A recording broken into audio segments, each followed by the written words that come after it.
الصلاۃ والسلام علیکہ یا سیدی یا رسول اللہ۔ بسم اللہ الرحمن الرحیم۔ عسیٰ ان یبعثک ربک مقاما محمودا۔ معزز ناظرین، قرآن پاک میں اللہ تعالیٰ نے ارشاد فرمایا کہ اے محبوب ان قریب ہم آپ کو مقام محمود عطا کریں گے۔ تو سوال کیا کہ یا رسول اللہ علیہ السلام یہ مقام محمود کیا ہے؟ تو حضور علیہ السلام نے ارشاد فرمایا کہ مقام محمود جو ہے یہ مقام شفاعت ہے، کہ اللہ تعالیٰ قیامت کے دن مجھے شفاعت کا اذن عطا فرمائے گا اور میں اپنے غلاموں کی شفاعت کروں گا۔ اور 30ویں پارہ سورہ والضحیٰ میں اللہ تعالیٰ نے ارشاد فرمایا وَلَسَوْفَ يُعْطِيكَ رَبُّكَ فَتَرْضَىٰ، فرمایا محبوب ان قریب ہم آپ کو راضی کریں گے۔ تو یہاں مفسرین نے حدیث پاک نقل کی ہے کہ حضور علیہ السلام ارشاد فرماتے کہ میں اس وقت تک راضی نہیں ہوں گا جب تک کہ میں اپنی ساری امت کو جو ہے وہ جہنم سے نکال کر جنت میں داخل نہ کر لوں۔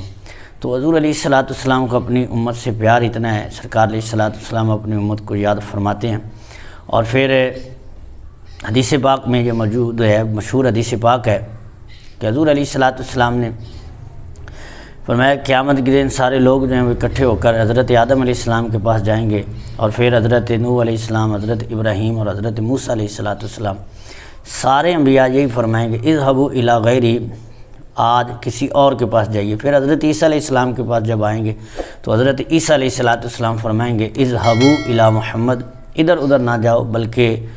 محبوب کریم علیہ السلام کی بارگاہ میں جاؤ۔ تو جب سارے حضرت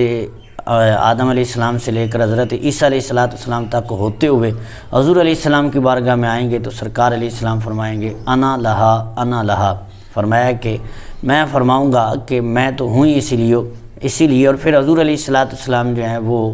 اللہ تعالیٰ کی بارگاہ میں سر سجدے میں رکھیں گے اور اللہ تعالیٰ فرمائے گا ارفع راسک یا محمد، اے پیارے اپنا سر انور جو ہے وہ اٹھائیے، اشفع تشفع، شفاعت کیجیے، آپ کی شفاعت قبول کی جائے گی۔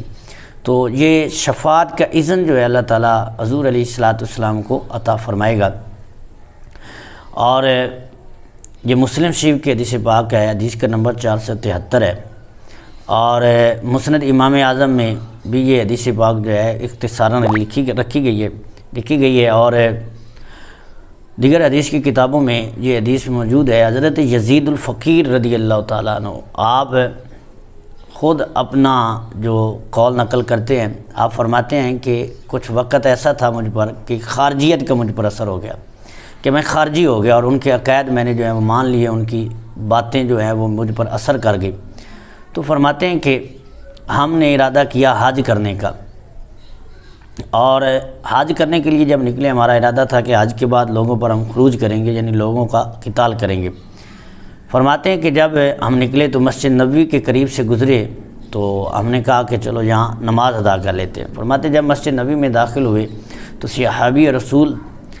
حضرت جابر رضی اللہ تعالیٰ عنہ مسجد نبوی کے ایک ستون کے ساتھ ٹیک لگائے جو ہے وہ درس حدیث اور درس قرآن جو ہے وہ بیان فرما رہے تھے۔ فرماتے ہیں ہم نے دیکھا کہ صحابی رسول ہیں، ہم بھی اس مجلس میں جا کر بیٹھ گئے۔ تو حضرت یزید الفقیر کہتے ہیں کہ جب ہم بیٹھے تو آپ جہنمیوں کا جہنم سے نکلنا اور جنت میں داخلہ ان کا بیان فرما رہے تھے۔ تو جب ہم نے سنا اور کہتے میں نے سوال کر دیا کہ قرآن کہتا ہے کہ وما ہم بخارجین من النار، کہ جو جہنم میں چلے جائیں گے وہ جہنم سے نہیں نکلیں گے، اور آپ کہتے ہیں کہ وہ جہنم سے نکالے جائیں گے اور پھر ان کو جنت میں داخلہ ہوگا۔ اور حدیث میں ہے کہ جہنمیوں کو گناہوں کی وجہ سے جو جائیں گے مسلمان، ان کو جہنم سے نکال کر جو ہے وہ جنت میں داخل کیا جائے گا، اور آب حیات میں ان کو جو ہے وہ نہر میں غوطہ دیا جائے گا اور نہلایا جائے گا، پھر جنت میں داخلہ ہوگا۔ تو آپ نے یہ حدیث بیان کی تو حضرت یزید الفقیر نے سوال کر دیا کہ یہ تو نہیں ہے قرآن میں، تو وما ہم بخارجین من النار، اور آپ قرآن کے خلاف بیان کر رہے ہیں۔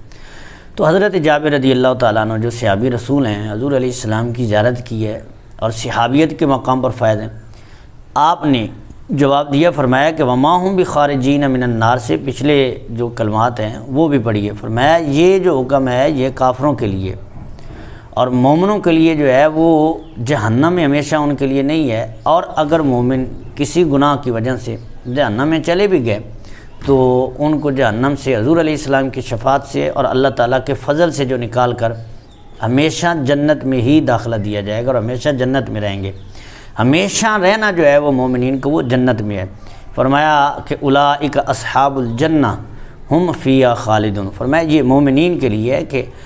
مومنین جو ہیں وہ ہمیشہ جنت میں رہیں گے، اور جو کافر ہیں ان کے لیے فرمایا اولئک اصحاب النار ہم فیہا خالدون، وہ ہمیشہ جہنم میں رہیں گے۔ تو ہمیشہ جہنم میں رہنا یہ کافروں کے لیے ہے، اور مومنین کا جو ہے ہمیشہ جہنم میں رہنا نہیں ہے، وہ ان کا ہمیشہ جو ہے وہ جنت میں رہنا ہے۔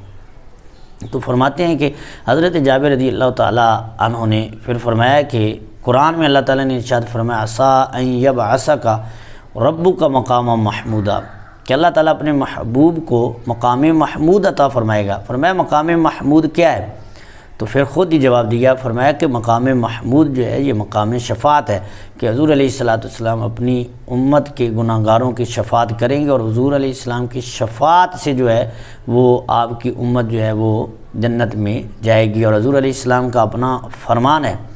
سرکار علیہ السلام نے ارشاد فرمایا شفاعتی امتی لأہل الکبائر او کما قال، فرمایا میں اپنی امت کے بڑے بڑے گناہ گار جو ہیں ان کی شفاعت کروں گا۔ تو اعلیٰ حضرت اسی کی طرف اشارہ کرتے ہیں کہ ایک میں کیا میرے عصیاں کی حقیقت کتنی، مجھ سے 100 لاکھ کو کافی ہے اشارہ تیرا۔ تو حضور علیہ السلام کی شفاعت جو ہے یہ برحق ہے، اور یہ اس کا انکار جو ہے یہ خارجیوں کا عقیدہ ہے۔ خارجی لوگ جو ہیں جو دین سے نکلے ہوئے ان کا یہ عقیدہ ہے کہ شفاعت نہیں ہے، شفاعت کچھ نہیں ہے۔ تو حضرت یزید الفقیر خود بیان کرتے ہیں کہ میں خارجی ہو گیا تو میں شفاعت سے انکار کر بیٹھا۔ پھر کہتے ہیں جب حضرت جابر کی میں نے باتیں سنی رضی اللہ تعالیٰ عنہ صحابی رسول کی، تو کہتے ہیں کہ مجھے جو ہے سمجھ آ گئی اور میں نے اپنے برے عقیدے سے توبہ کی۔ اور بہقی کے الفاظ ہیں، آپ حضرت یزید الفقیر فرماتے ہیں کہ یہ حضرت جابر رضی اللہ تعالیٰ عنہ کا درس سن کر ہم جتنے تھے سب نے توبہ کر لی، اور سب نے برے عقیدے سے سچی توبہ کی اور اپنا صحیح عقیدہ اپنایا، اور اس کے بعد ہم میں سے صرف ایک بندہ جو ہے وہاں سے نکلا، باقی کثیر تعداد جتنے بھی تھے سب توبہ کر کے جو ہے وہ خارجیت کے عقیدے سے جو ہے وہ رائے راست پر آتے ہیں اور اہل سنت والجماعت کا عقیدہ اپنا لیتے ہیں۔ اللہ تعالیٰ ہمیں محبوب کریم علیہ السلام کی شفاعت نصیب فرمائے، آمین، وما علیہ الا البلاغ۔